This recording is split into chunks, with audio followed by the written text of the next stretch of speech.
Hey guys, welcome to the Neglected Podcast. This podcast is not to change your mind, but to invite you into somebody else's narrative. This is a podcast to give a voice to the neglected. It is also an opportunity for all of us to engage. Hi, Neglected Podcast listeners. This is your host, Jovanna Javis, and I am here today with Andre Johnson. Say hello. Hi, how's everybody doing? Okay, and so I'm very excited about this interview today, and we're just going to be having a conversation like we normally do. And so to start, Andre, just tell me a little bit about you. My name is Andre. You can call me Andre or Andre L. Johnson. That's what my stage name is. And I'm from Savannah, Georgia. Wasn't born here. I was actually born in California. Raised here most of my life. Been an artist all my life. Come from an artist family. And I am really big into acting and really big into drawing. Been drawing since I was like 5 years old. Full-time photographer. Been doing that for about 11 years. I love it to death. Still doing that while pursuing my dream of acting. And that's been going fantastic. Of course, with the pandemic, things have been a little different, but not impossible. And I love long walks on the beach. And I do actually like walking on the beach. Love to eat. Love smiling, love hugs, love talking to people, very sociable. And that's me in a nutshell. Oh, great. Yeah. So tell me a little bit about your background as a person that might be considered a creative. So you said you grew up here. I grew up here. So my father is an artist as well. And so it was kind of pretty easy to fall into art with my dad. You know, my dad was really big into comic books and drawing and like fantasy and sequential art. So I was very fortunate to have a father, especially a black father in the South, who was so big into that and really nurtured my love for art as an artist. So there was an art class, or if there was a comic book or a book that could teach me something, I was always being introduced to those new things, and I was being encouraged to pursue it on my own. And I think with that support really helped me to really be myself, especially being a black artist. Yeah. As it is, you don't get a lot of limelight. Most people don't think you have any talent or that you're not very good. So having that support system was very, very, very, very big for me. And of course, as I got older, I found my own way, anime and, different Marvel films and meeting other people in school who had the same experiences. I think it really helps too, finding people who have the same interests or even have the same kind of life that you did. You know, sometimes you think you're alone. Am I the only person going through this? Am I the only black artist? Am I the only artist who feels like this or who can't get this or who doesn't know about this? So when you meet other people, you get like, oh, wow, I'm not alone. I'm not so alone. So it's not just, my dad's an art, my family is an artist and I just have them being in spaces, even they may have been very small, because sometimes it was only like 3 people I could like connect with. It wasn't like now where it's like I can go to a convention and see everybody, because I didn't even know about conventions until I was in high school. Like comic book conventions and like anime conventions, had no idea they even existed. So I think being an artist just in the South alone, my journey has been very unique. It's taught me a lot about how I see myself and how I can also be better as an artist to help other artists coming up, because that's something that they realize too.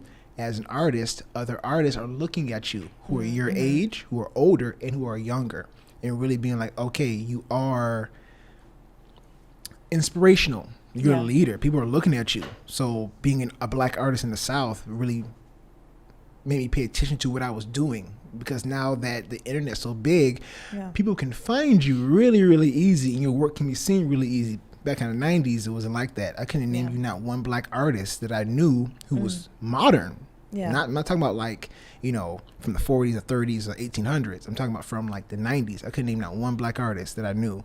And all that came from just education and social media. But now it's some big shoes to fill, but I'm enjoying it. I'm enjoying every bit of it. So yeah. Now I love that you brought up like the contrast of like how you grew up to now, right? Because I think I've even noticed that shift myself personally, of noticing that there were things that quote unquote black people don't do, right? But now, like being able to see like black cosplayers, that wasn't something that I grew up seeing either, right. And me and my sister were both very interested in anime. She liked to draw, so we were interested in those things. But I would say I was very closeted about my interest, especially with where I went to school, because of that belief. Right. And so you brought up that you had like a unique journey into being a Black artist.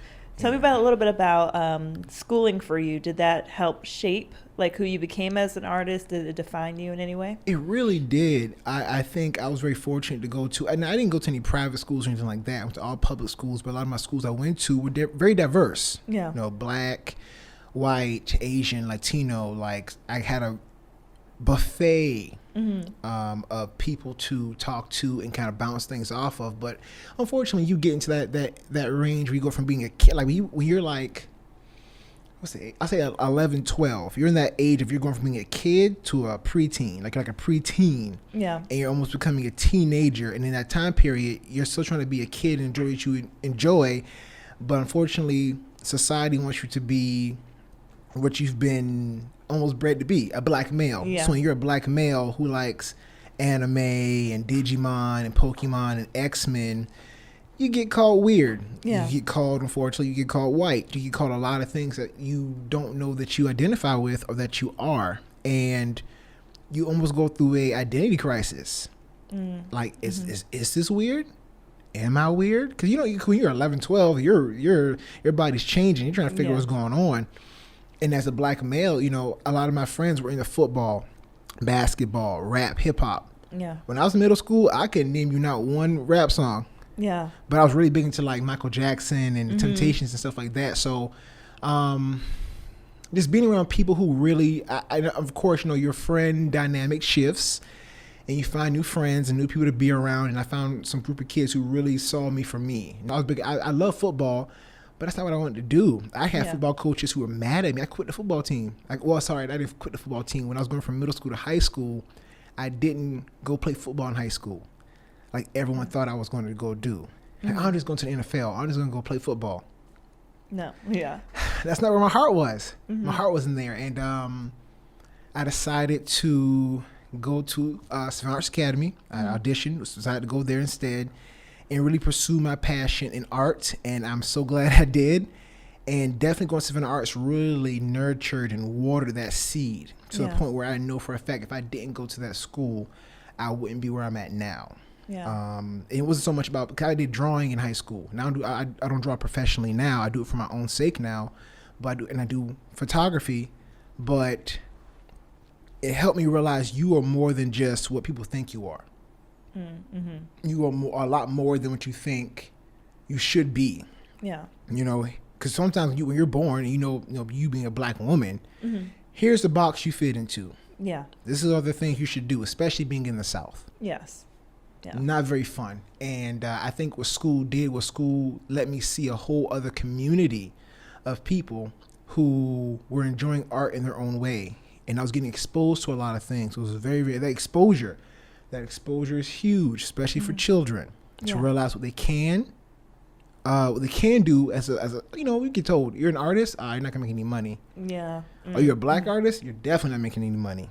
So seeing that exposure, seeing other Black artists, having Black artist teachers, because the longest time I didn't have Black teachers. A lot of my teachers were white or they're female. They weren't Black males. I didn't have a Black art teacher until I was in high school. He was a painter. And it really changed my view on Black art and what he would paint and how he would paint, how he would teach, and where he came from was a huge inspiration to me. Not saying that the other teachers were not. They definitely were. But seeing other Black artists, the only other Black male artist I knew was my dad. Yeah. That was it. And it wasn't until I became, 15, 16 years old, that's when I actually met, my first Black art teacher. And he was a male. And I was like, oh my God, I had never met anybody, personally. So I think with school really opened my eyes, really made me see. It wasn't just about art. It helped me develop as a person to realize it's okay to like these things. It's okay to like this, to like that, to not, your age. Because sometimes they feel like, because you're 15, 16, you can't like Digimon because that's for kids, even though adults are creating it. Yeah. No. You know what I mean? And I'm sure they enjoy it as well. I'm sure they enjoy what they do, what they create as well. So I think school is huge into that, especially like I said, going into high school. High school definitely was the turning point for me, where I went from being like, oh, I gotta be the black guy. I gotta be the stereotype. That's what everyone's expecting me to be like. And if I'm not like this, I'm going to get rejected. I'm going to get pushed away. And you get to a point where you're just like, you know what? I like me. I like what I'm doing. I'm not hurting anybody. And you just find your own way, and your tribe will find you. That's what happened. So no, that's perfect, because I think that you hit the nail on the head on why representation is so important. Because I can even think for myself, I didn't have a black teacher until college, but that was mainly because of where I went to school. Right. But it wasn't something that I questioned as a kid. It was a question mark, but now that I look back, I know that had an impact on the way I saw things. Right. So a lot of what you're mentioning is that you saw, your dad as an artist, and that was nurtured at home, but the effect of also seeing it in a teacher and seeing how his art was being expressed had an effect on you. Right. And was a defining moment. Right. And I think that can be hard to understand if that's never happened to you, like if you've never had representation, or if you've never seen someone that looked like you doing anything. Right. Really. Yeah. So high school is this big turning point for you of like being able to fully be in yourself and kind of accept that I don't have to be stereotypes. And so you mentioned that you went to school for drawing, but then now your current career is in photography and acting. And so tell me a little bit about that shift for you.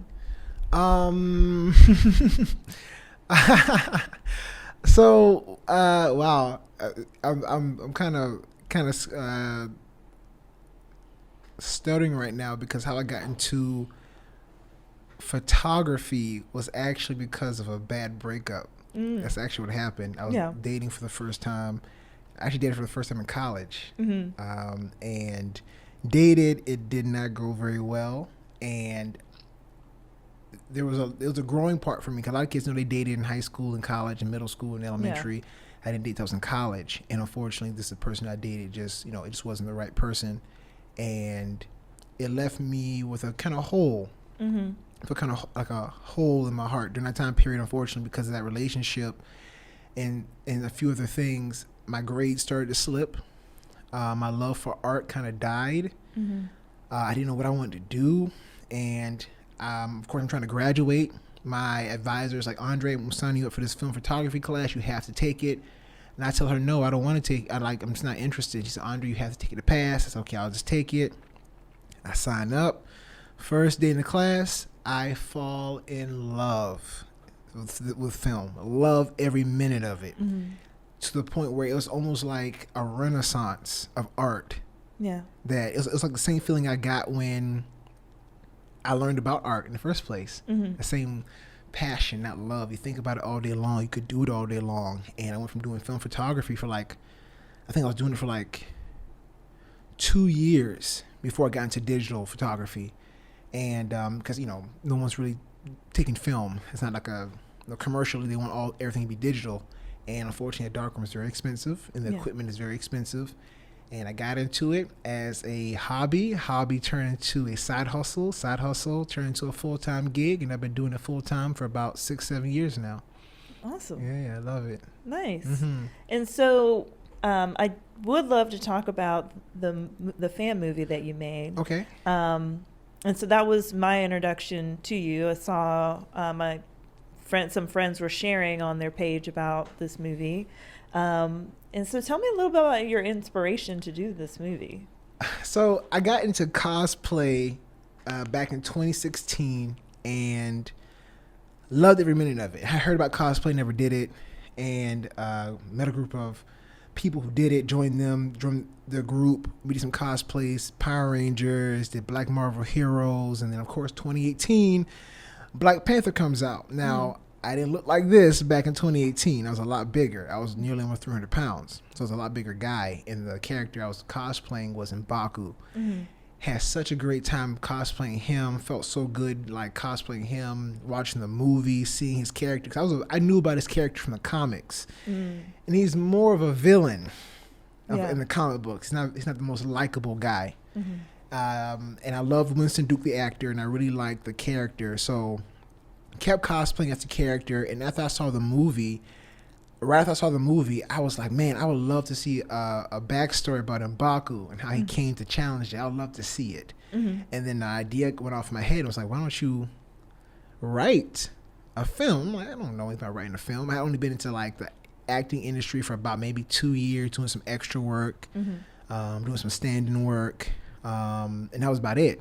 I never written a film, never produced a film, never did any of that stuff. And literally started off as a little short. Literally, it was only supposed to be like 2 minutes long, and it kept getting longer and longer and longer and longer. And then I kept adding on costumes and this and that. So, and literally within, it took a year to plan. I literally had a full production. Literally had like a, 17-page script, and had actors and dancers and grips and PAs, and I was like, whoa, is this getting too big? Am I doing too much? And planned everything, got everything together. Of course, you have your your mishaps, and power through it. Learned a lot of lessons about producing a film, being a director, being an actor. And it came together so well. We shot that in 1 day. Really? I shot in 1 day. We were supposed to have 3 days, but because of the budget, and my budget kept shrinking, we were like, well, I guess we're shooting this in a day. And I think we started at like 4 a.m. and we got done at like 1 or 2 a.m. And it was quite the experience. And of course, I left there like after we got done wrapped. I think I sat in my car for like 30 minutes, just like crying.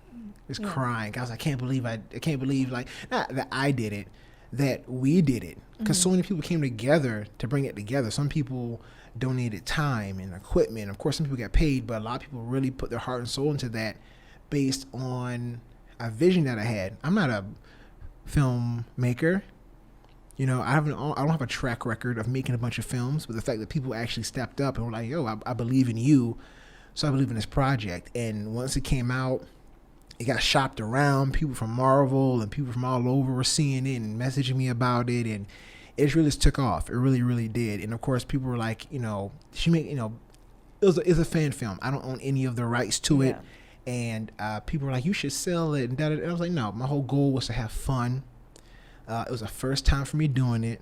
And I was just doing it for the love of it, for the love of the franchise and love of Black Panther. And especially now that Chadwick Boseman unfortunately has passed away, I do feel like I've had some. Well, before that, back in 2018, when I cosplayed with my group, we went viral. Like, we were everywhere. We were everywhere for like Marvel, Winston Duke, Lupita Nyong'o. People were sharing this left and right. So I had like a little viral, moment for a while. And it was really, really good to see the support for the film, and to be, even though I wasn't in the actual film, feeling like you were part of the history in the movement felt really, really good. So I'm really happy how it came out and how well it holds up and the quality, and that, that you enjoy it. You know what I mean? That's what makes me really happy, that people watch it and that they take something away from it, or that it inspires them to do their own film or their own project. So yeah. So what inspired you so you brought up that the background in the comics and knowing who M'Baku was, but then also the movie. What inspired you to make this background story, to want to tell more? He was such a great character in the film. He was funny, he was witty, he wasn't just one-dimensional. Yes, he was aggressive, but he wasn't an idiot, he wasn't stupid. He was very, very smart, prideful, but not stupid. And I really liked the Jabari and that kind of mystery into the mountains and their culture and how he was as a leader. And he just really resonated with me. Like, people would think, some people resonate with Killmonger or with T'Challa. And for some reason, for me, M'Baku was just my character. And I really wanted to see more about him. And instead of waiting around for someone to do it, I was like, well, I'm gonna do it myself. And worst case scenario is it never comes out. Yeah. So that's great. Yeah. So like as a Black artist and creator, what impact did Black Panther seeing that movie have on you? Seeing a film with Black people where we weren't slaves. We weren't being beat on. Like, so, after a while I seen, and I love these movies now, don't get me wrong. Civil rights movies about struggle, slavery. You enjoy them. As far as like history, how they're told and the entertainment value. But sometimes that's all how you can see yourself on screen. Yeah. Because in history, in class at one point, someone had a prompt. Hey guys, if you can go anywhere in time, where would you want to go and why?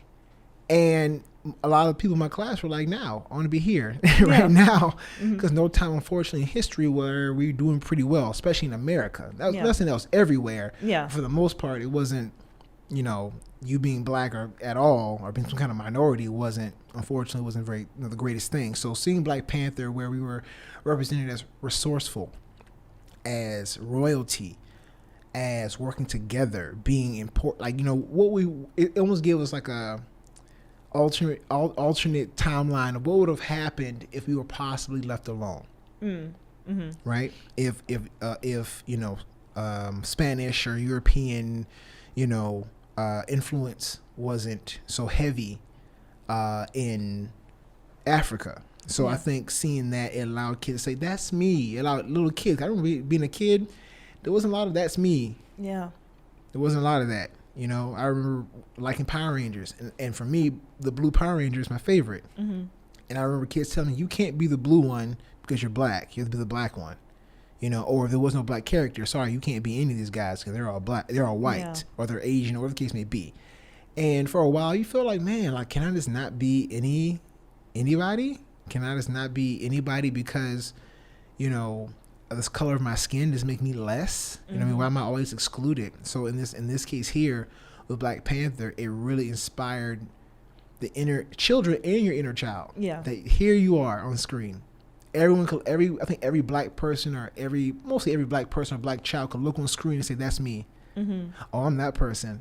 Oh, that's definitely me. Whether you were bald, had hair, small, big, hairy, there was representation all through that film from almost everybody to see that's me, or I'm part of that tribe, or I would have done that job, that kind of thing, and really the whole royalty aspect.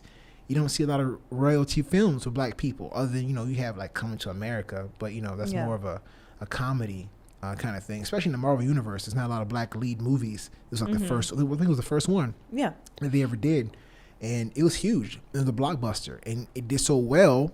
Not only because it was good, not everyone liked it, but not only because it was good, it's because people went to support it. They're like, hey, we're going to support this because we want to see more of it. And that's what it is. If you want to see more of the things that you want to see, you got to put your money on it.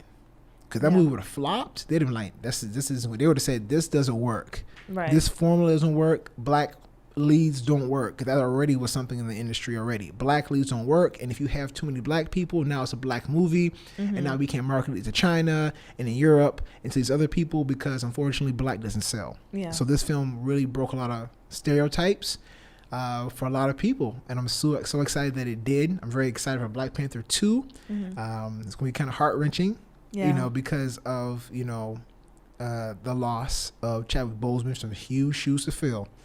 And so we all will be I think it'll be another mourning period for a lot of people. But I think his legacy left behind with that film was huge for a lot of people, that, you can be more than what you say you are. Yeah. You know what I mean? You can be represented. And sometimes it takes you being a representation, not you just being on screen.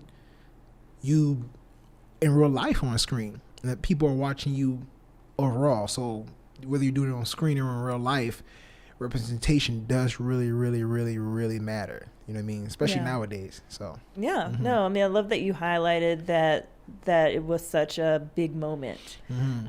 Because I recall even for myself going to the premiere night and seeing the theater packed, and it just brought me so much joy seeing people that were not Marvel movie characters, and they're like, I am here for this. Right. And so that was something very touching. And I would say, just even from my perspective as a Black woman, it was so nice to see women be able to have different hairstyles, to be bald and they're beautiful, or to have natural hair and they're beautiful, and to be strong and it not be one of those things that it's like, but she's domineering, but it was one of those things that was honored. And I feel like that happens within my home, because I tell people that my home is a matriarch, and it just feels like that's just it. Right. But it is so interesting to just even be able to reflect and look back and look how that was painted as wrong, just because of where I went to school and the things I interacted with. The personality was too much. The strongness was too much. So to see that highlighted as a positive and not a negative, not Diary of a Mad Black Woman, but like, this is fine. This is you are you, and it's still lovely. It's still great. And so I loved everything you said and how you highlighted just that importance of representation. And I mentioned it before, and you mentioned it in what you were saying about just how that's important, even in the legacy that you're trying to build, of being that person for someone. And so as you like kind of reflect on things, because when I reached out to you, I told you that the catalyst for me wanting to talk to you was wanting to hear from a Black artist their opinion on, just there were so many things happening in the news just about like award shows and like Black people not winning and it being performative, and just curious about your perspective on those things, of why those things might occur. And I think you touched on it a little bit about sometimes Blackness doesn't sell, and our resilient stories, as powerful as they are, and as much as it's great, it's still one of those things that I don't want my only options to be, there's more. We're a little bit more dynamic. We're not all basketball or athletic. We're not all these things. We can also be just chill people that just do chill people things. We like Starbucks and sushi. And the thing, the crazy part is, I remember growing up, everybody, we got Friday, you have Boys in the Hood, you have all these films that are kind of iconic in the Black community. And everybody I knew who wanted to do acting, they wanted to be in those kind of films. And I didn't want to be in Boys in the Hood or Hot Boys or Baby Boy. You know what I mean? I didn't want to be in those films. I thought there was more, that wasn't my life, number one.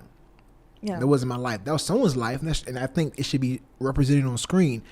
But I don't think that should be the main thing that's pushed, not only by Black creatives, but also by white creatives as well, because sometimes in some cases they don't want to see, like a movie with starring Black people doesn't make it a Black movie. Just like a movie with a bunch of white people doesn't make it's a movie telling about someone's experience in life. And not all of us have a backstory where we're from Compton or from the hood or single parents or dad was on drugs or in jail. Those things do happen. That's someone's life. That's Asian people's life. In some cases, that's someone's life in every demographic.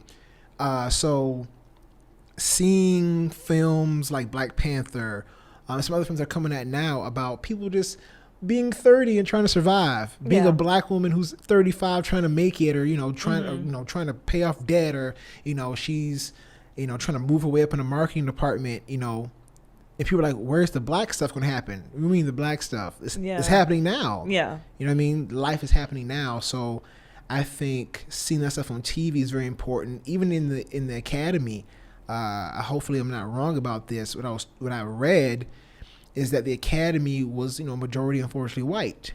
And not only that, it was white men. Very few minorities. And these people are voting on who wins. Yeah.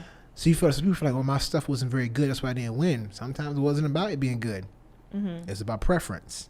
It was about, some Black stories aren't very inspirational. There's some cringy moments. Unfortunately, when you talk about Black issues, there is a tightening in the room. Because we got to unfortunately talk about the slavery and the civil rights and whatever the case may be. And most people would just rather just not see it or not have it out there or not have those stories told. You know what I mean? These stories are very important. And I think us as black people realizing that you are history. Even Japan, there's black people in Japan. There are black people who serve feudal lords who were samurai. Yeah. But most people don't know about that because those stories are now just being told. They weren't told back in the early 2000s, the 90s, or the 80s. They might have been written down in some book you might have read about, but no one even really expounded upon it because like this isn't going to sell. Yeah. You know what I mean? Because unfortunately, you know, we sell when it comes down to hip hop, sports, cooking.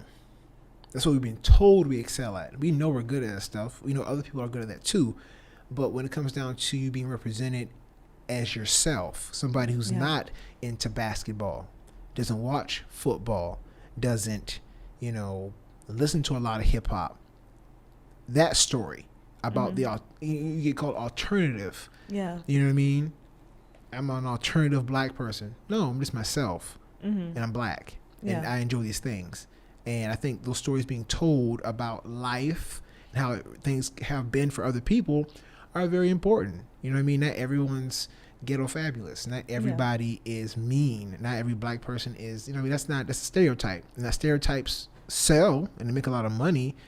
But for me, for a while, I was like, I don't care about the money. That's why I made that film. It wasn't about money. It was representation. Yeah. That's the whole point. I had a bunch of black leads. Hey, come here. Hey, come here. I want you all to be in this so you get your shine. So they know that you can do more than just be angry or dance or be whatever. I want representation to show that you can be royalty. You can be kind and sweet. You can be the CEO of a marketing department. You can be the librarian at the library. You know what I mean? You don't have to always be, you know, the whatever the stereotype is that a black guy has to be. Even with like wearing jewelry. For the longest time, I didn't wear jewelry. I didn't start wearing jewelry till like a year ago because of the stereotype. When it came down to gold and jewelry and black people, I didn't wear any. But once I realized that stereotype has nothing to do with me, and that all because you see a black man with gold on doesn't mean that I'm a gangster or a thug or somebody in some other realm.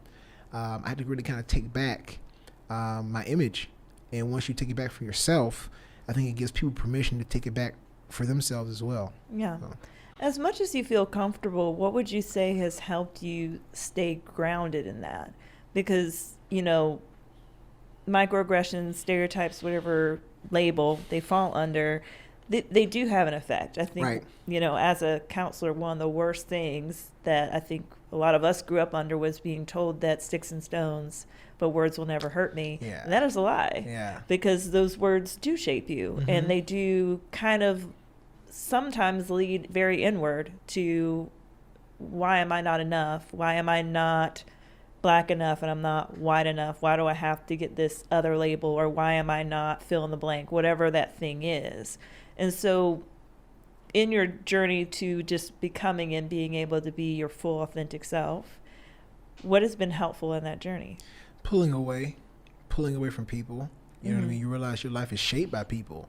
People shape you, how you see yourself. You know what I mean? For the longest time, like, I didn't like my nose for a long time.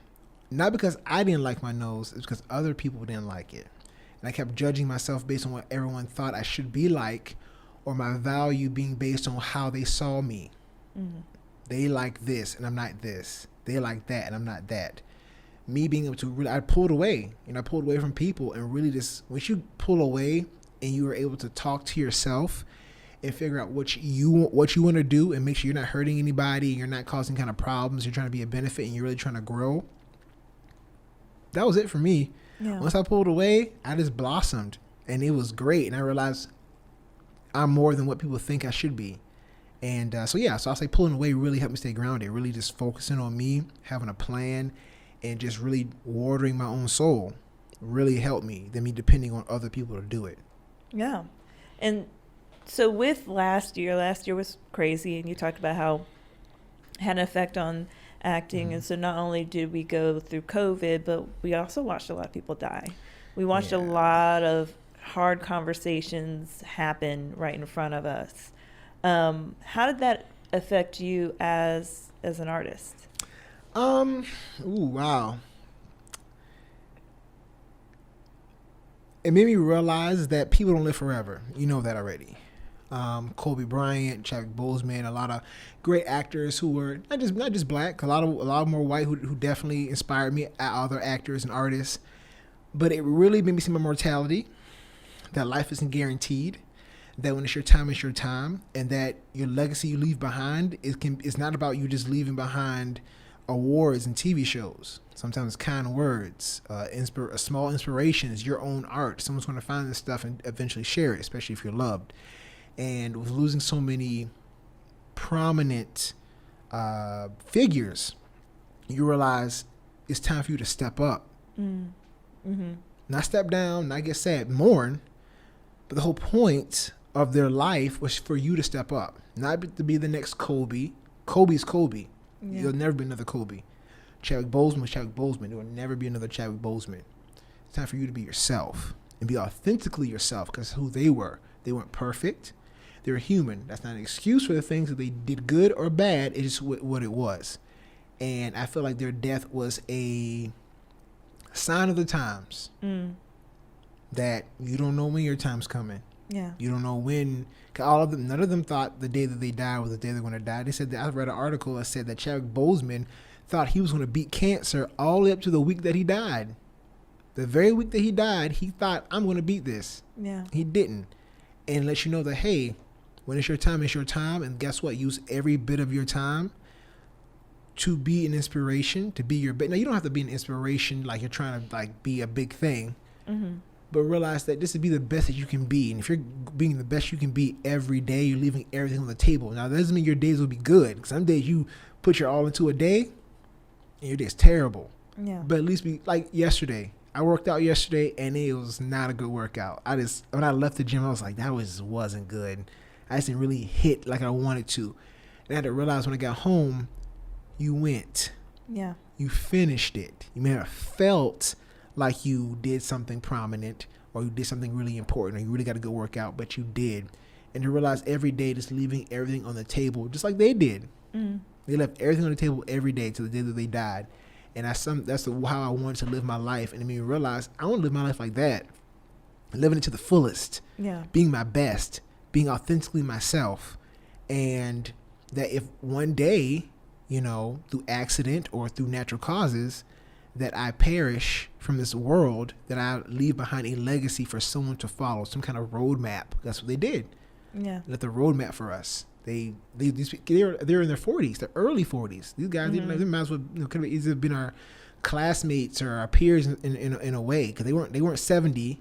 Yeah. They weren't 80. You know what I mean? They were young. Careers just getting started. Like Kobe Bryant had just retired. He retired from the NBA and was getting into film. Yeah. He had just won an Oscar, I think, or Emmy. I think it's an Oscar. He just won an Oscar, a few months or so, before he died. So I made me realize, man, there's a lot to do, a lot to focus on, and there's no time to lollygag. Time is irrelevant. And whatever time you think you have, you potentially don't. Yeah. No, I think that's really important. What you kind of highlighted is the importance of being in the moment. Mm-hmm. And not only the importance of being in the moment, but the importance of just paying attention to what's in front of you. Because I think you pointed out that we might not be like those big celebrities or like the civil rights leaders that we lost. Right. We might not be those, but we are that to someone. Right. And so what's in front of you, who's in front of you, and sometimes there's no one in front of you, but what I do for myself does have an impact on other people. How I take care of myself matters, especially when it comes to what tomorrow might bring. Right. And so I think that's really important that you highlighted that. I think especially in really just kind of press into being our authentic selves and not letting stereotypes and things define us. But I do think we are entering in a new phase of diversity and inclusion and pushing towards telling people's stories fully. I think that's just going to continue on. Of course. And so just being able to pave that is really important. Mm-hmm. For sure. Definitely for sure. So I think for anyone out there who's trying to figure out what is my way, it's your way. Your way is your way. Mm-hmm. And unfortunately, don't use anyone else. The roadmap is a guide. It's not meant for you to follow it by verbatim. You know what I mean? Because your life is your own. And no matter how, even me and my siblings raised in the same household. Mm-hmm. Different. Yeah. How? Because we're different people. We like different things. My parents' instructions were a roadmap of how we should live. Mm. Of course, as you get older, you're going to find new traditions, cultures, religions, and really develop. And even if you move to another country, and that's something my dad always told me. My dad was like, Andre, you don't know who you are until you leave this house. Yeah. He said, who you are in Savannah, in this town, is the act you put on. Because when you're around your mom, an act. Mm-hmm. Dad, an act. Church member, an act. Friend, an act. When you leave here and go somewhere where someone doesn't know you, who are you? Mm-hmm. Are your morals still the same? Is how you act or talk still the same? Will you change? I know some people, when they left home and went somewhere else, they immediately picked up an accent somewhere else. Immediately came somebody else. That's not a problem. Yeah. It's not a problem. I think you should definitely grow. But you definitely don't know who you are until you leave your comfort zone, which is home. Yeah. And once I left home, you really find out what you're all about. Are you as a hard worker as you think you are? Are you as kind or as patient as you think you are? Especially when you get around people who don't know you and don't owe you anything. Yeah. When you're in Savannah or you're in town, people change their attitude and personality based on who you are. The job you do, how popular you are, what you look like, who you're related to.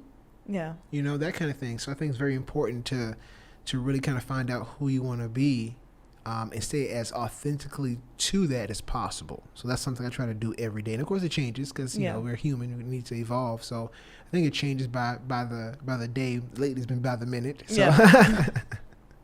So. No, that's great. Yeah. No, thank you so much for coming in and sharing so openly. So where can people go to watch your film or to follow what you're doing? We can go on my Instagram. That is, I am Andre L. Johnson on Instagram.